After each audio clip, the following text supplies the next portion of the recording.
Elon Musk, new brain implant company, evil or good? Let's check it out. What's up? What's up? My name is Aaron Page.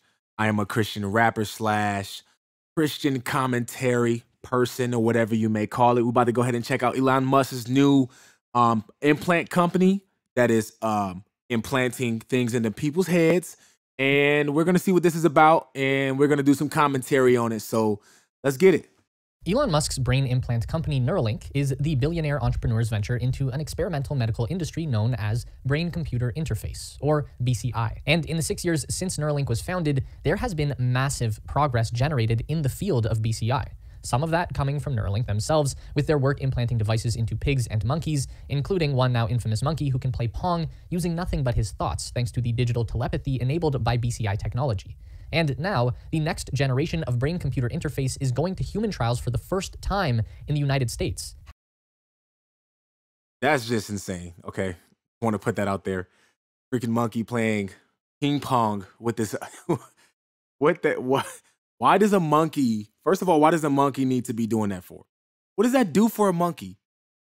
His whole life is spent on jumping in trees, eating bananas, living life as a monkey, and you got him in this office, this laboratory, playing ping pong on a freaking TV. I just think that's insane. Okay, let's continue with this. However, the first BCI procedure to be approved by the FDA is not going to be a Neuralink. It's a device called the Stentrode from a competing private company called Synchron. And knowing our usual audience, some of you might find that news upsetting. But I'm going to quickly turn that around and say that this is a great thing for literally everyone, Neuralink and Elon Musk included, because competition is the best thing to push an industry forward. Strong competition and a variety of products on the market will accelerate innovation and new discoveries. So let's get into the current state of the BCI industry and how Neuralink fits into the broader picture. So obviously when Neuralink was founded in 2016, there was a ton of fanfare and media attention around the company, and that was due entirely to the person behind the project, Elon Musk. The news lit up with stories about how Elon Musk was going to put implants in people's brains that would cure all diseases, make you smarter, let you control a computer with your brain, and even interface with an artificial intelligence to become a human-machine hybrid super being. It was all a bit extra, but that's just how things go with Elon's trying to make superhumans. This man doesn't quit.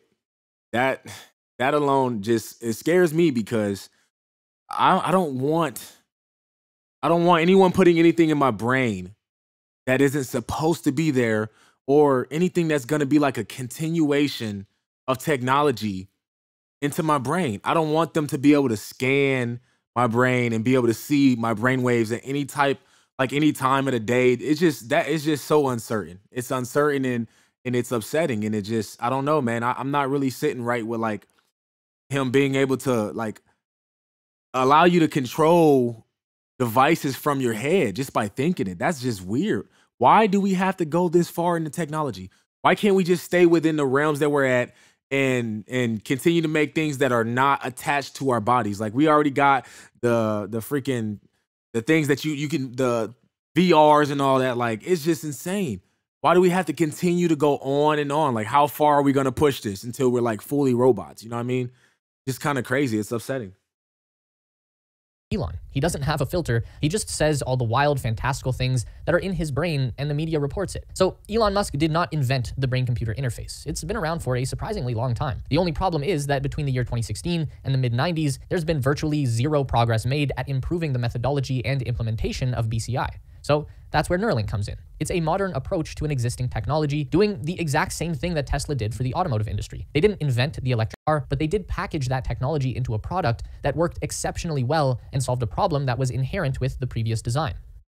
The concept behind the brain-computer interface is pretty simple. Your brain is essentially just a ball of soggy electric meat, and it controls the rest of your body by generating specific electrical signals and then firing them out through your nerves and into your organs and muscles. Those electric pulses are like the programming language of the human body. Your brain is sending command prompts through your spinal cord, but sometimes that connection between the brain and body gets broken, either by a physical injury or degenerative disease. So BCI can function like a bridge for those electrical signals to bypass the broken connection. Existing BCI technology can be split into two philosophies: invasive and non-invasive. You've probably seen non-invasive BCIs. It's like a weird hat with a ton of electrode sensors all over it. This can read the electrical signals from the brain, but it doesn't do a very good job. There's an entire skull in between the sensors and the neurons, so it's no surprise that it isn't very effective. It's like trying to listen to a concert from outside the arena. You might get the thump of the bass notes, but you won't hear the vocals. So to get a good connection to the brain, we need to go invasive with our BCI, and that's where things get gruesome. The current industry standard for invasive BCI is something called the Utah array. It's a square computer chip with a whole ton of spikes coming out of it. I'll give you one guess where those spikes are going.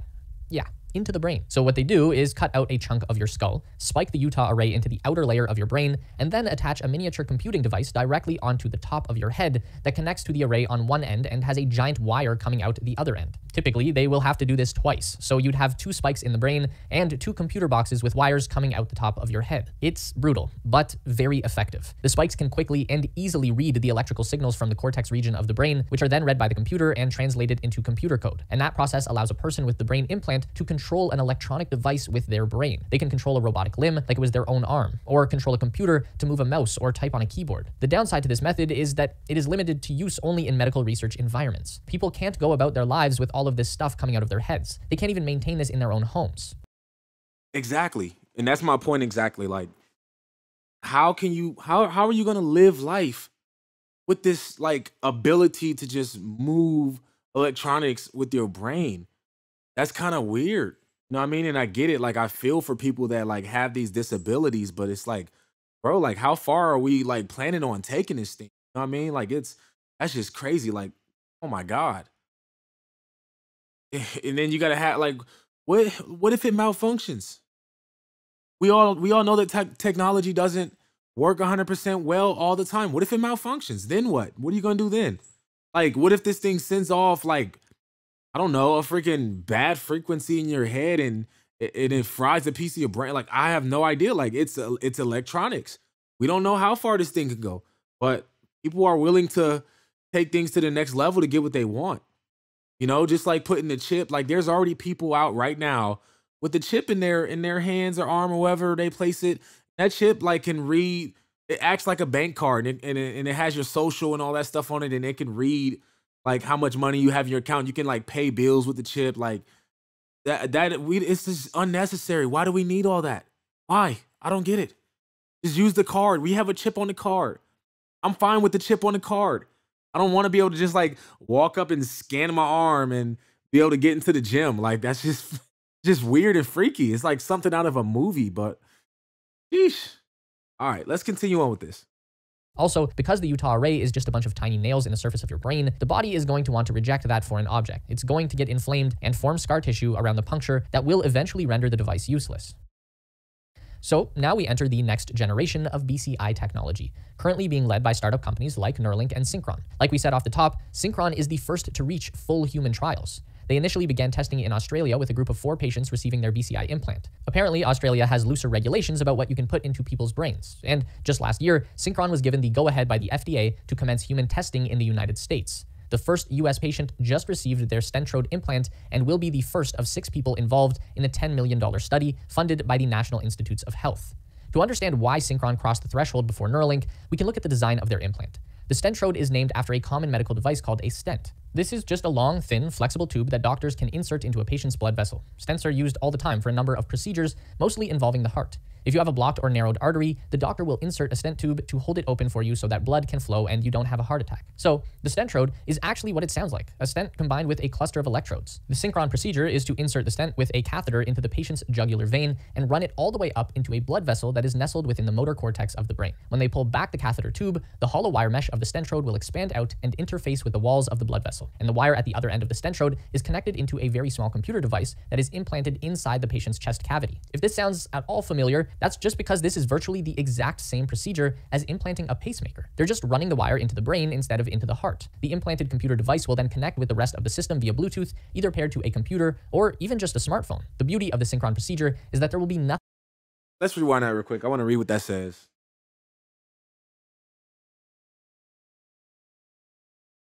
It says, Synchron reveals the stentrode, a world-first brain-computer interface. 2 people with paralysis have regained the ability to text, email, shop, and bank. It works like a brain Bluetooth. Sorry, I can't read it. Like my computer's over there, so it's hard to read it and talking to Mike at the same time. But bro, that's just weird. Like, okay, like out of the most important things that you want to do in life, it allows you to like text, email, and bank. Okay, like I'm not. You want me to go to surgery and get this thing in my head, and it's gonna allow me to text, email, and bank. Like that's not what I want out of life. I want to walk. I want to be able to enjoy my family. If I can't speak, I want to be able to talk to my family and stuff like that. Like I don't care about banking when I'm paralyzed. Like who cares about banking and texting when you're paralyzed? So it's like, bro, like that's not the convenience that I want out of this thing. So it's just kind of striking me like bro, like what is the real deal behind all this? Like what are you really trying to get at? You know what I mean? It's just weird. I don't know. Will then connect with the rest of the system via Bluetooth, either paired to a computer or even just a smartphone. The beauty of the Synchron procedure is that there will be nothing sticking out of the person. There will be no visible sign that they have an implant in their brain. The system can be used anywhere. The surgery can be done in any hospital setting in just a couple of hours, and most importantly, there is no need to open the person's skull or damage their brain tissue. The first patient to receive Stentrode in America is a person suffering from ALS, who has no ability to move their body or even speak. I've seen him on commercials before. He looks like the guy on like every commercial that involves an old person. Like, am I tripping or what? He looks like that guy. Just look at him. Thanks to the Synchron device, this person is now able to use a computer and communicate by text just by thinking. The only downside to the Synchron is that it is only inside a blood vessel that runs through the brain. The electrode is not actually inside the cortex tissue and physically interfacing with the neurons. So the signal coming through the Stentrode is limited. It can't match the bandwidth of the Utah array. So Synchron is definitely solving many problems, but they're still not creating a whole solution. And that is where Neuralink comes in. Their Link device brings the best of both worlds from the traditional Utah array and the modern Stentrode, and they take that capability to an even higher level. So much like the Utah array, the Neuralink does require the removal of some skull material. You're gonna have another hole in your head, unfortunately.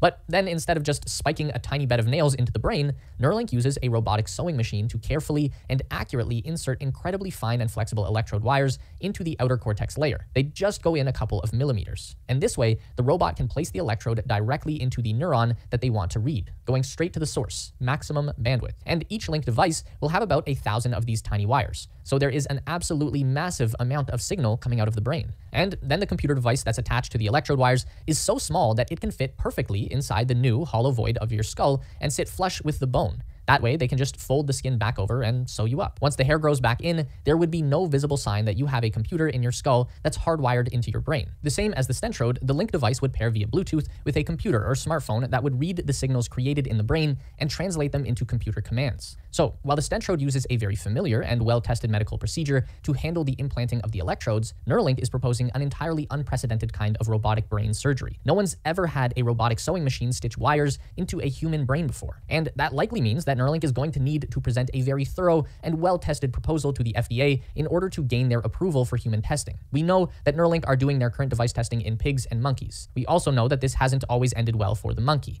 In many cases, the monkeys who were operated on were either previously deceased at the time of the operation or were so near death that they were euthanized immediately after the procedure. Those monkey deaths were planned and are a regular part of testing any medical device. In other cases, some monkeys did die because of infections or complications directly related to the Neuralink surgery. And that sucks, but that is how we learn new things about science and medicine, by first testing the idea on animals. So I do want to say thank you to the monkeys for your sacrifice. I'm sure you would have preferred to not be killed by a brain implant. Yeah, thank you, monkey. I get it. We have to test on animals because, you know, we don't want to test things on humans. Some of this stuff is just like kind of, I don't know, man. It feels wrong. Because it's like we're testing with like he said, an array of different things. Like how many monkeys and pigs and stuff are we going to just kill to test so that somebody can be able to text through their phone? Like that's not what it's intended for. Like it should be for, you know, things that are much more needed in life and stuff like that. Like, I don't know. Man. And it's just like, what if this thing malfunctions? Like, there's so many things that could go wrong that it might sound like a good idea. And I'm not like knocking it as like, you know, but it's just like things can go wrong. You know what I mean? And it just, I don't know, it just doesn't really, it's not really the look. It's not the best option for me, in my opinion. I don't know. I think we can find more things to do with our time and our money than creating like superhumans that can, you know, text and stuff like that and use their computer and phone through their head. Like that's not exactly what I imagine us using our money on that we get every year for like science and research. You know what I mean? And it would probably wouldn't be like this if they would allow more churches to be like, you know, have some say into how we spend our money. You know what I mean? Like they want to separate the church and state and the government and church so much. And this is what we get. This is what we get. So yeah. Experiment, but your death will not be in vain. So as far as when Neuralink might begin their own human trials, we don't really know for sure. We know that this is something that they are actively working on with the FDA. Elon says that his company is committed to not only meeting, but far exceeding all of the safety standards involved with the trial.